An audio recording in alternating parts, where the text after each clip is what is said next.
Sukap yang malam, senja yang kau kirimkan sudah kuterima.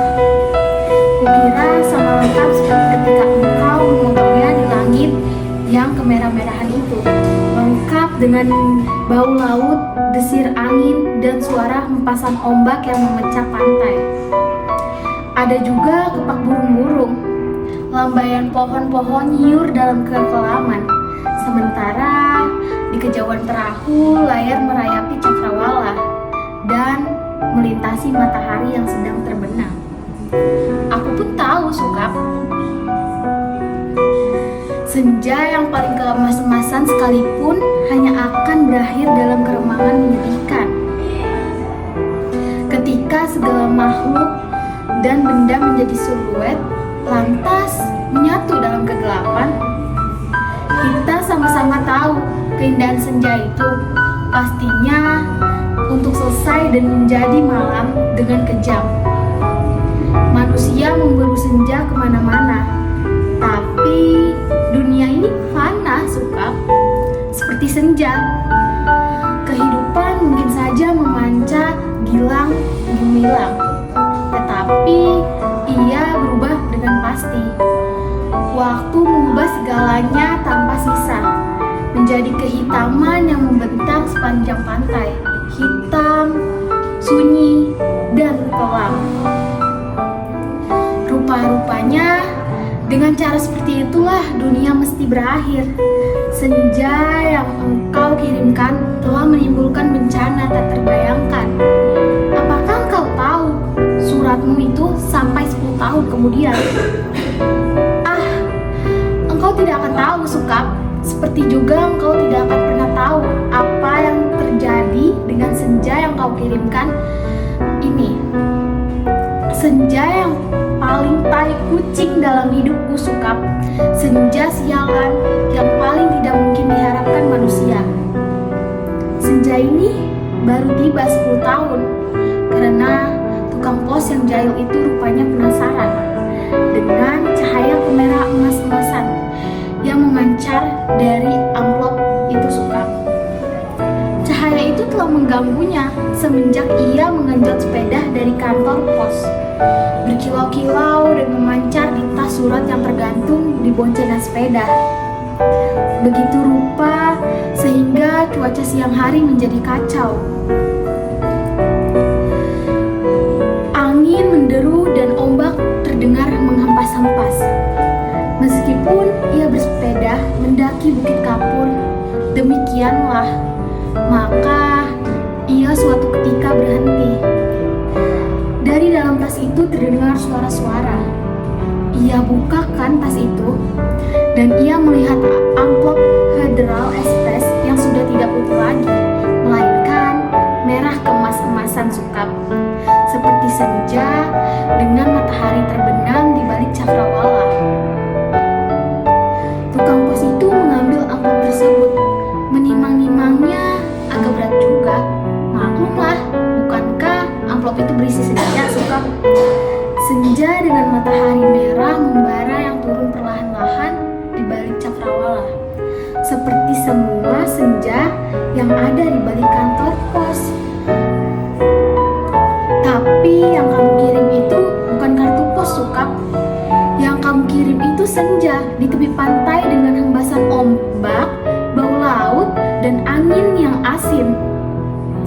Kamu pikir berapa ton beratnya pasir di sepanjang pantai itu, Sukap?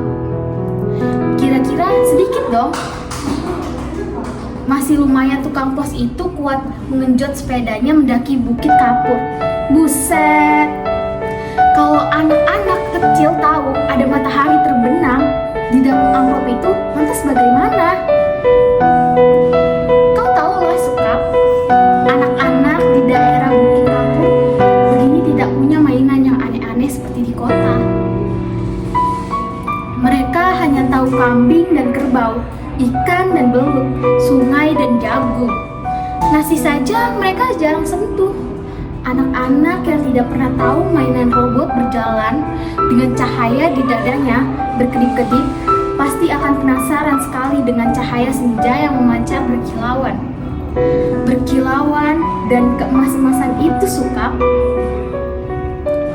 Mereka tidak pernah melihatnya, Sukap, karena tukang pos itulah yang telah mendahului mereka. Ia menimang-nimang bungkusan berisi senja itu, mendengarnya, dan akhirnya mengintip. Tentu saja, di dalam amplop itu dilihatnya saja, Sukap. Senja terindah yang paling mungkin berlangsung di muka bumi ini. Ia mengintip dan terpesona.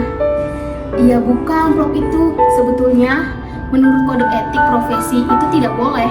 Tapi, manusia manapun bisa melakukan kesalahan, bukan? Ia buka terus amplop itu dan melihat senja dengan langit kemerah emas-emasan di dalam sana. Dan melihat mega-mega berpencaran seperti perahu di danau, memberikan perasaan nyaman dan tenang. Siapa yang tidak suka dan merasa tidak nyaman, tenang di dunia, Suka? Di sebuah dunia yang miskin, masih bersimbah darah pula.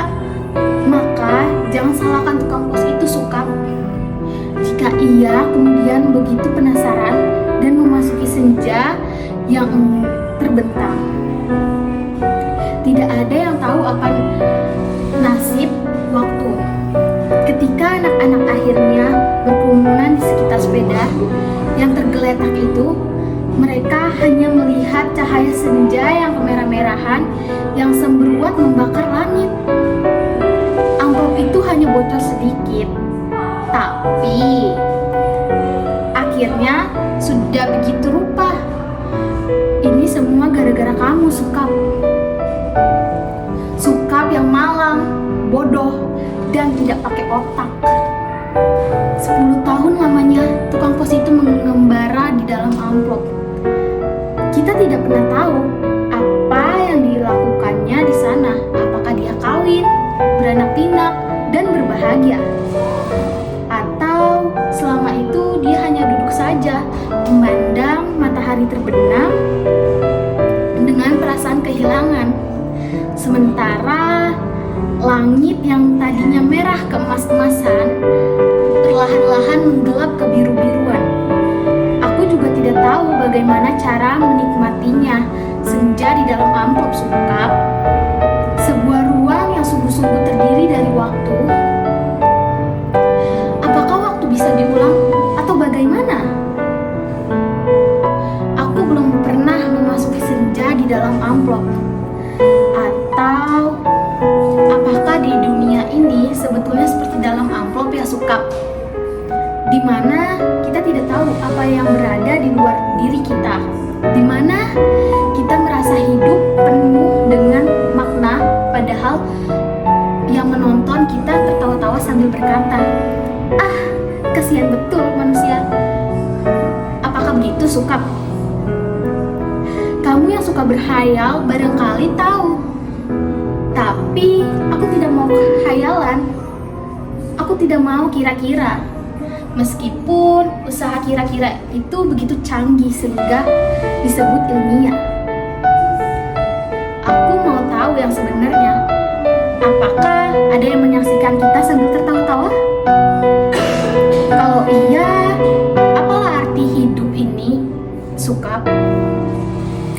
Tidakkah nasib manusia memang seperti ikan yang diternakan hanya untuk mengisi akuarium di ruang tamu seseorang yang barangkali juga tidak terlalu peduli kepada mereka kehidupan ikan-ikan itu?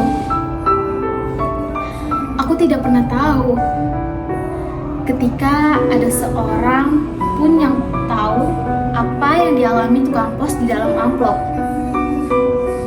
Sampai ia keluar 10 tahun kemudian dengan wajah yang bahagia.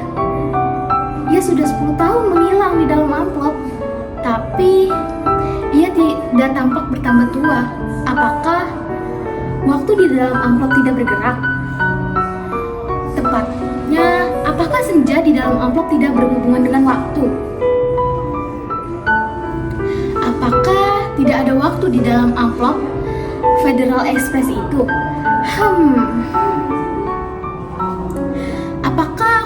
peduli dengan semua ini, Sukap? Apakah aku harus peduli? Kamu betul-betul merepotkan aku, Sukap. Dasar lelaki tidak tahu diri. Sukap yang malang, goblok, dan menyebalkan. Kamu tahu apa yang terjadi 10 tahun kemudian? Tukang pos itu tiba di depan rumah kami. Ya, rumah kami. Setelah 10 tahun banyak yang terjadi dong, Sukap.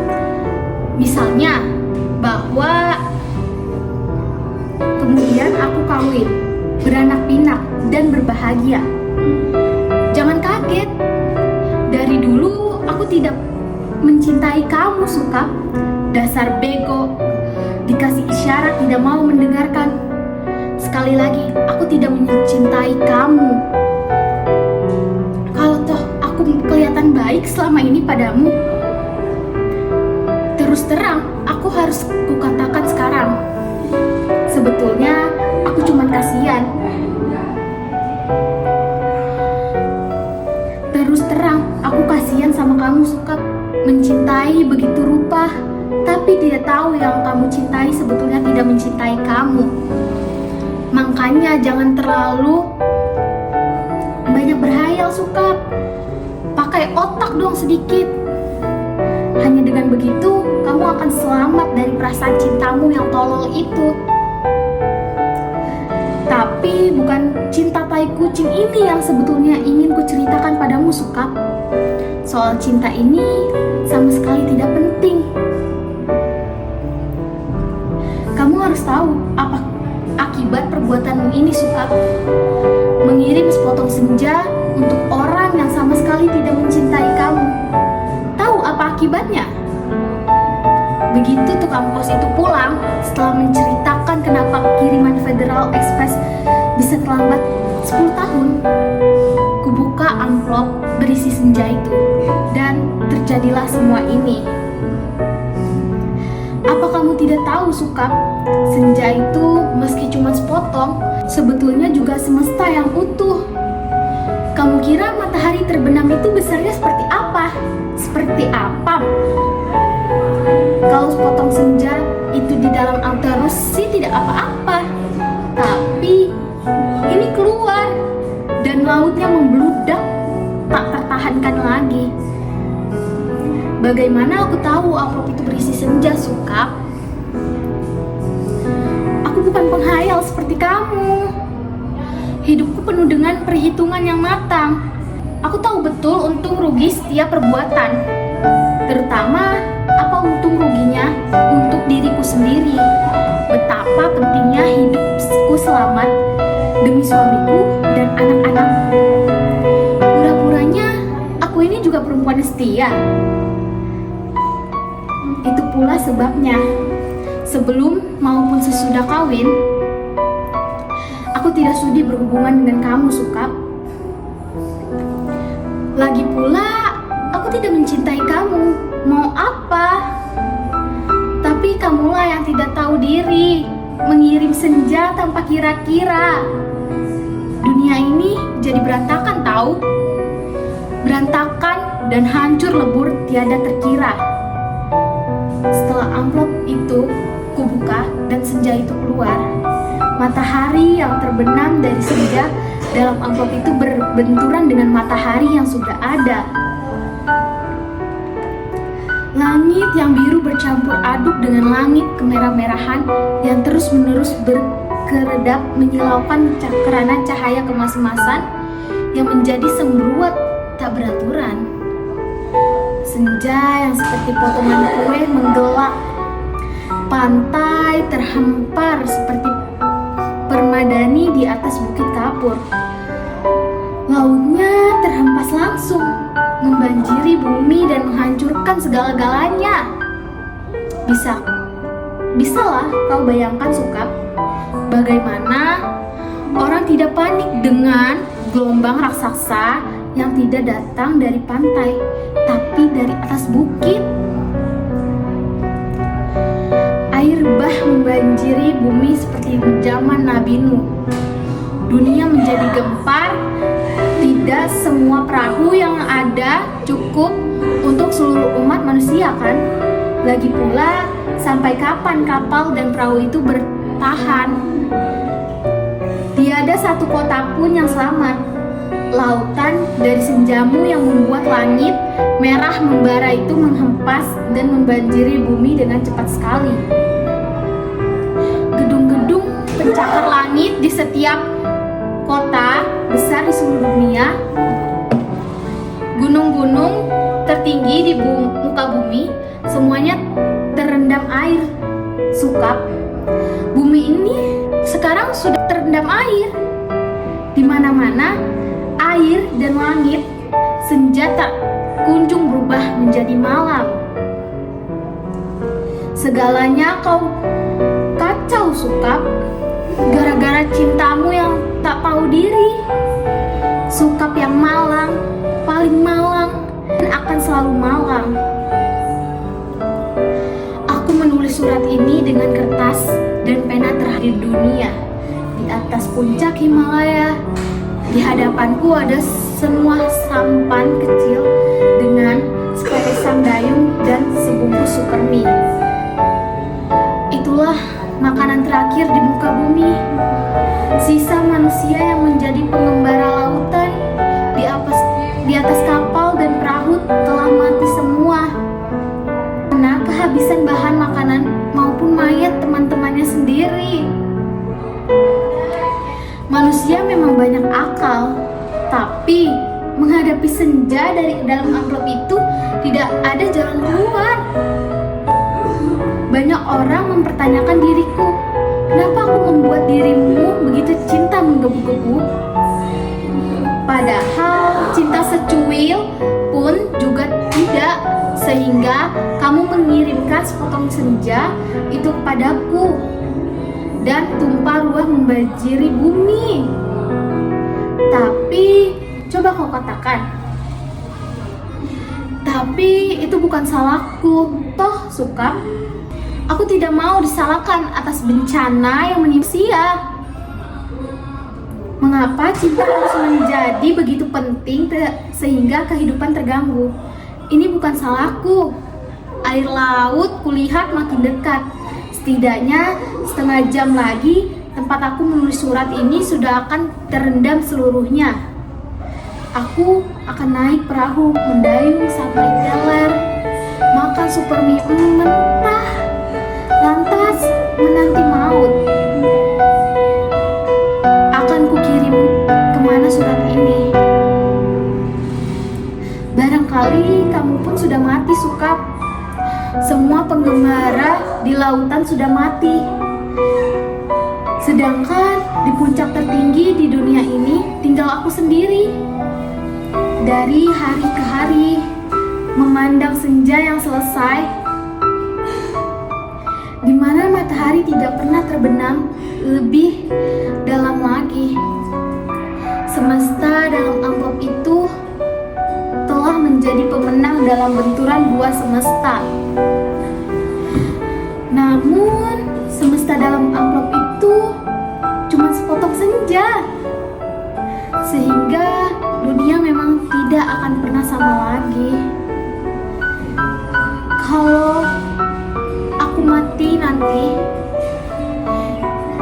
bumi ini akan tetap tinggal senja selama-lamanya, dengan matahari terbenam separuh yang tidak pernah turun lagi, langit merah selama-lamanya, lautan jingga selama-lamanya, tidak ada seorang pun memandangnya. Segenap burung sudah punah karena kelelahan terbang tanpa henti. Tinggal ikan-ikan menjadi penguasa bumi. Di kejauhan, kulihat ikan paus merah yang menjerit dengan sedih. Sukap, aku akan mengakhiri surat ini. Akan kulipat menjadi perahu kertas dan kulayarkan ke laut lepas. Bukan tidak mungkin surat ini akan terbaca juga. Entah bagaimana caranya. Namun siapapun yang menemukannya akan membaca kesaksianku. Jika tidak, aku pun tidak tahu apa nasib waktu. Kupandang senja yang abadi sebelum melipat surat ini. Betapa semua ini terjadi karena cinta. Dan hanya karena cinta, betapa besar bencana telah ditimbulkan ketika kata-kata tak cukup menampungnya. Ku tatap senja itu, masih selalu begitu, seperti menjanjikan suatu perpisahan yang sendu. Selamat berpisah semuanya, selamat tinggal, Alina. Pondok Aren, Sabtu 10 Februari 2020.